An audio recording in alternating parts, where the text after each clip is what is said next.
Big highlight from this week, Senator, is the governor's annual budget address, the State of the State for the lawmakers. It is. It's always an event we look forward to, and I guess this will be my last one and 16th official one. And then when I worked up here for a year and a half or so, always listened in or attended that. I've always thought the same thing about the governor. When he first took over as governor, I thought, well, he'll do a good job. I've known him quite a while before either one of us from the legislative body, served in the House, served in the Senate, and as the lieutenant governor presided over in the Senate. He's done a great job, not just a good job. He's far exceeded expectations, even though I knew he'd do well, but he's done a great job. And he proved it again with the State of the State the other night, how he handled himself, the class that he did it with, highlighting some of our accomplishments that we've done in the past and telling us where the future is going to go, and asking everybody to stick together and work together. So that was incredible. And in the end, he gave a real tribute to his wife. Went off script. There wasn't a dry eye in the place. She was a single mother with 2 kids and more or less adopted him, I think, and raised him to make him what he is today. But he did talk about the budget, very conservative budget, hopes to leave $100 million on the bottom line if something else does come along. If we have a flood, need it for roads, need it for this. You don't want to have a savings account and use taxpayers' dollars to do it, but you want to be prepared to be able to take care of the citizens of Missouri should that happen. He's reorganized our economic development, which has been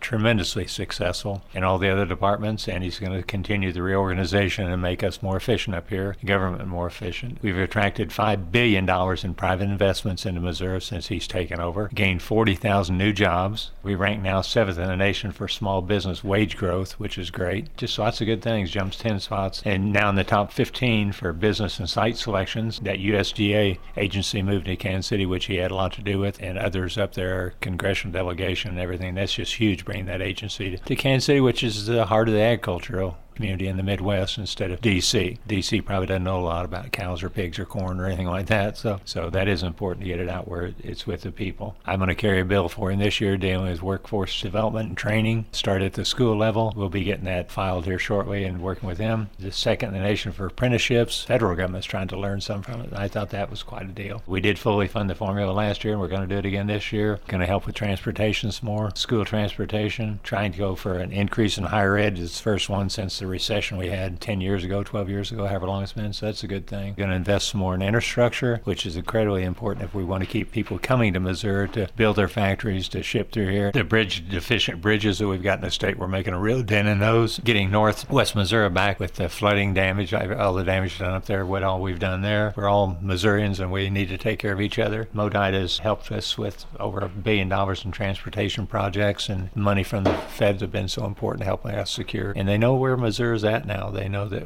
we're eager to work with them, eager to help. The Rocheport Bridge was a good example of that, everything we're doing there. Public safety, the governor made a point of telling people, and I have to get hundreds of emails, don't take our guns away. The governor is not going to take away your guns. The legislative body is not going to take away anybody's guns. They are going to work on crime reform, trying to do some things there. He's had numerous meetings with mayors of the state of Missouri, especially the Springfield area, Kansas City, St. Louis, Columbia. I know they're all involved in that, trying to fight crime, and whenever St. Louis is number 1 in the nation for murders, and Kansas City's number 3. That's not good for drawing industry and people to Missouri. So the governor's fully committed to that, working with that, doing some real things that are really great. So the State of the State was outstanding, and then to close it like he did, giving tribute to his wife and contribute his success to her. Real work starts for the Senate Appropriations Committee, and technically already has with one hearing under the belt now. Yeah, I had a meeting on a bill in another meeting. I had to chair a meeting next door to that, and then the approps too. So a lot going on. So we're hitting the ground running, not having to appoint new people to committees, changing much as far as on the Senate side. It's let us start doing things, positive things a lot earlier, and staying positive with our fellow people up here, whether it be the same party, the opposite party, all working together, which the governor emphasized, but that's what we've got to do for the state of Missouri. Well, that's what we're up here for. Not partisan stuff or something like that, just trying to do what we think is right for the state of Missouri.